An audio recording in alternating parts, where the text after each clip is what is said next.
Today we are going to talk about a man who spent 92 days alone in the desert. In this place which people call hell, this man survived for 92 days. During these days, he saved his life by eating insects. His body had become as if only bones were left in it. This incident is even more heartbreaking than my previous stories because in the sea, sometimes cold waves can be found, sometimes heat and fish can be found, and somehow the support to survive is also there. But there was no room for survival in this hell, but this brave man defeated death and survived. So friends, let's know how this man fought the hardest battle of his life for 92 days in this hell-like desert.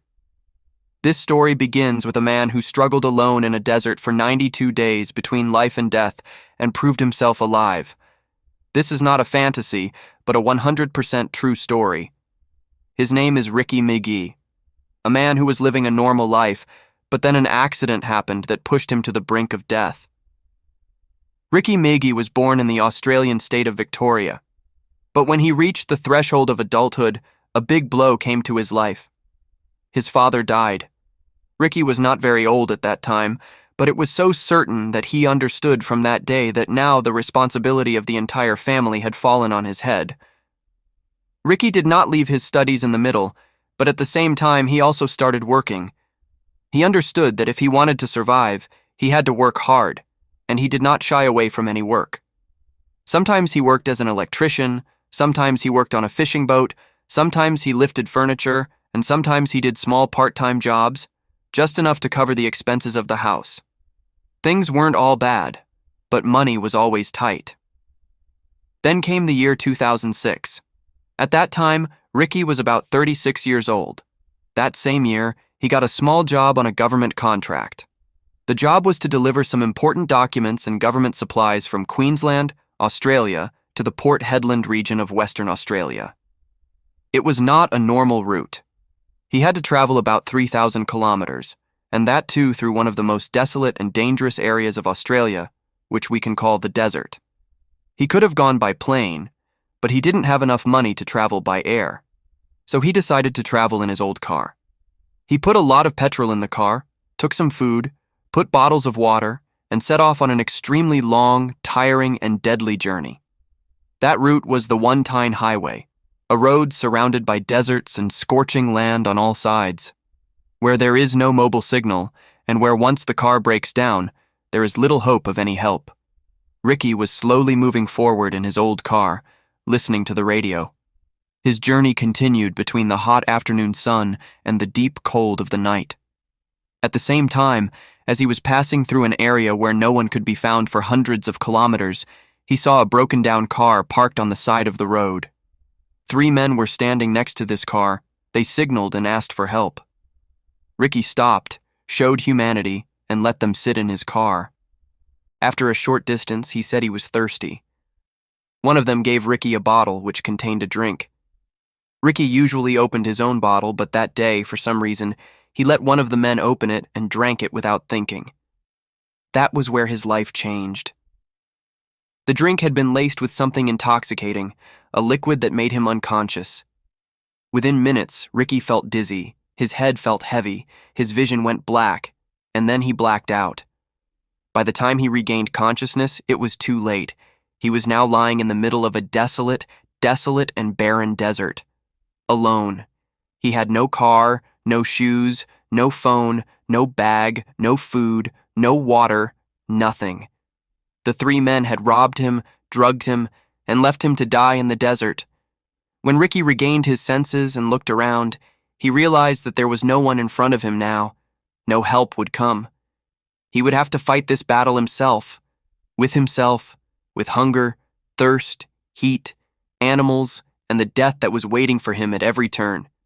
Ricky McGee was now standing alone in the middle of this desolate desert. No human being, no sound, no hope, only silence, hot air, and the scorching earth that wanted to burn his feet to ashes with every step. He had no shoes or socks on his feet. He was completely barefoot, and the heat of the sun on the ground must have been between 40 and 45 degrees Celsius. The sand on the ground was so hot that it looked like coals, but Ricky knew that if he wanted to live, he had to walk. Every step was part of the fight against death.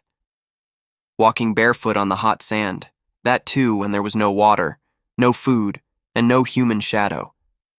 He was experiencing a new pain with every step. His feet were burning, blisters had formed, and his skin was peeling off in places. But he didn't stop.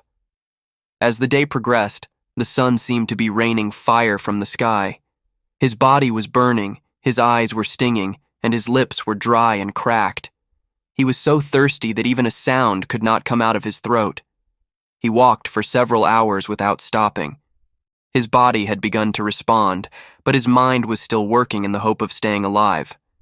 And then, from a distance, he felt an illusion, as if there was a lake there, a pool of water.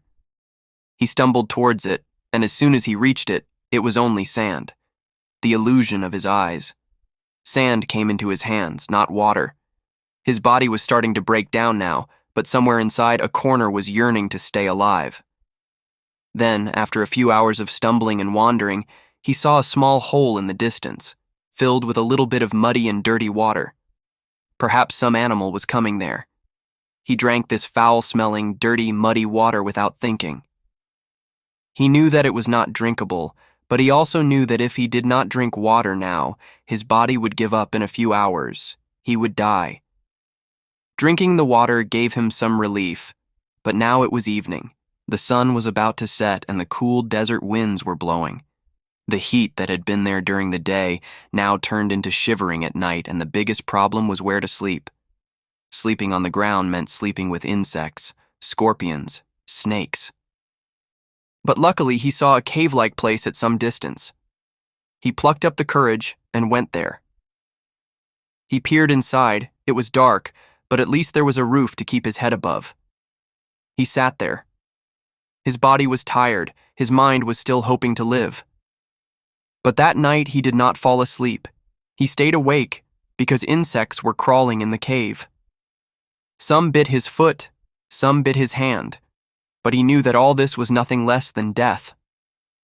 Still, if this was food, he would eat it. For the first time in his life, he knew that a person dies not of hunger, but of loss of courage. He was now eating everything to live. Insects, flies, sometimes leaves, and sometimes he would lick his own sweat to keep his body moist. And that night, that black, terrible, cold night, was the longest night of his life. But he lived, because the fight was not over yet. Walking barefoot on the scorching sand of the desert, Ricky was now wavering between his senses and consciousness.